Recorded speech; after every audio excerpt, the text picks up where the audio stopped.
Hello, my crafty friends. Today I'm sharing a card that uses some of Karen Burniston's new release. Now I have it in an envelope and I can see that it's not going to fit perfectly in this envelope. So I'm going to talk about that in a minute, but let's show you my card first. So it is a woven basket, but it's a wide woven basket. So that's part of the new release. And then this rectangle here is also part of the new release. It's got a really nice little line on it. So I'm going to show you those dies in a minute. The thing that's the most fun about this card is, yes, it collapses completely flat for mailing, but then it pops up on its own. So it's flat, open it out of the envelope, and normally then you do that yourself, you straighten it out, but this one pops up, and that is because the new release has got a die called the BAM box. So I am having so much fun. The entire design team is having so much fun. It requires a number 8 elastic, which is just a little guy, and bam, your things open.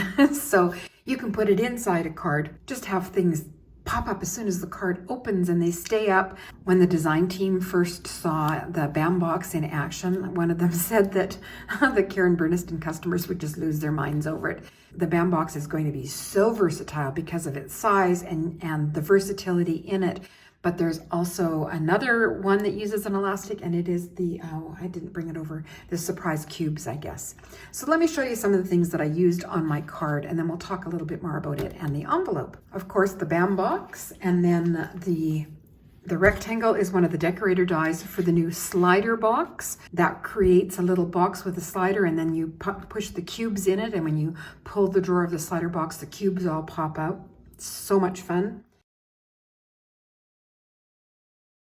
But I wanted to show you that you can use the decorator dies for other uses, and this is a great size for the sentiment. Now, of course, then there is the wide woven box. So that is new. It is an add-on to the woven basket box card. So while you don't need this to work with this one, you could make a more of a square with this one, where you would have this width on this end as well. If you like the shape of woven basket, then you use this die, which was a previous release for both ends, and the new wide woven basket for the front and the back. So lots of versatility there as well, because you can change up the size. So I just used some snowflake pattern paper for mine, and it worked fine on its own, but with the addition of the BAM boxes, it's buckling just a little, and most people wouldn't even notice that. But just a heads up, if you're going to use BAM boxes in your woven basket, I would suggest using something that's heavier than just the pattern paper. The cheers, of course, is a previously released die, and I inked the edges with a blending brush.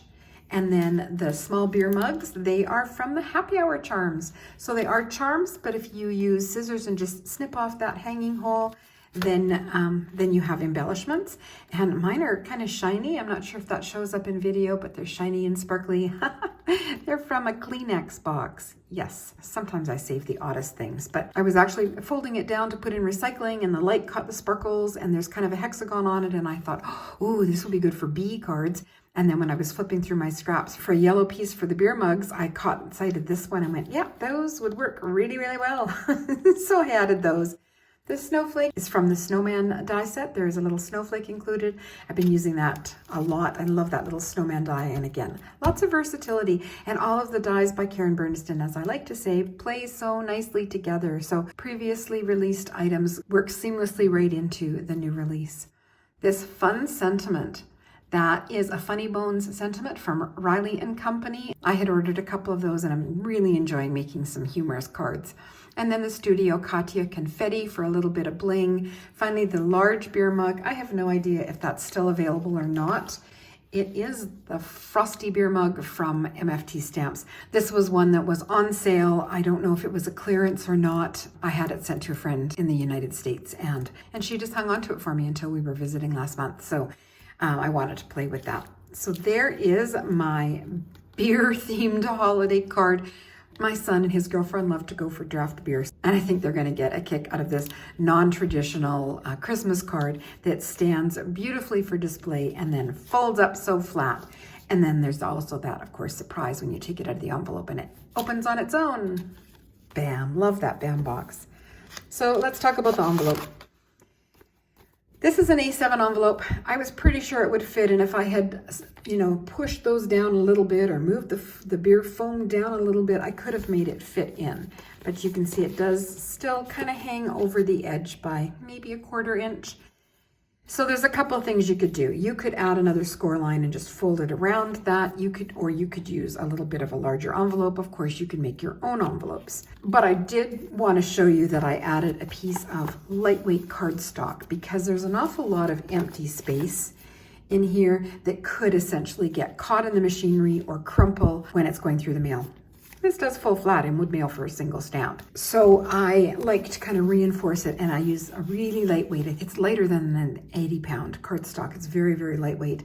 And I add a little bit of adhesive just at the top edge and then slide it into the envelope so it only attaches right on the inside there. So that adhesive is on the back side of this, and I just slip it in. This is also a really good way where you could actually extend that and make a liner, but I know my son is just going to rip into the envelope. This will get tossed into recycling and they're going to enjoy their card. So I didn't worry about doing an envelope liner or anything like that, but I did add that extra support for this if it was going through the mail. Now remember, Karen Burniston has assembly videos for all of her dies. I will put a link to her website in the description box below, and she will give you the tips and tricks for assembling this wide woven basket box card. Man, that's a mouthful. On its own, as well as with the previously released woven basket box card. Check out my blog for supply links, and there's also a picture of the entire new release, and be paying attention to the design team because we'll be sharing sneak peeks all week. We're going to celebrate the new release with a blog hop on Monday, the 14th of December. That is when the release goes live, and the entire design team will be sharing sneak peeks up until then, and then the blog hop, there'll be a chance to win a prize. If you enjoyed my video today, please give it a thumbs up, subscribe to see more. And that's it for me today.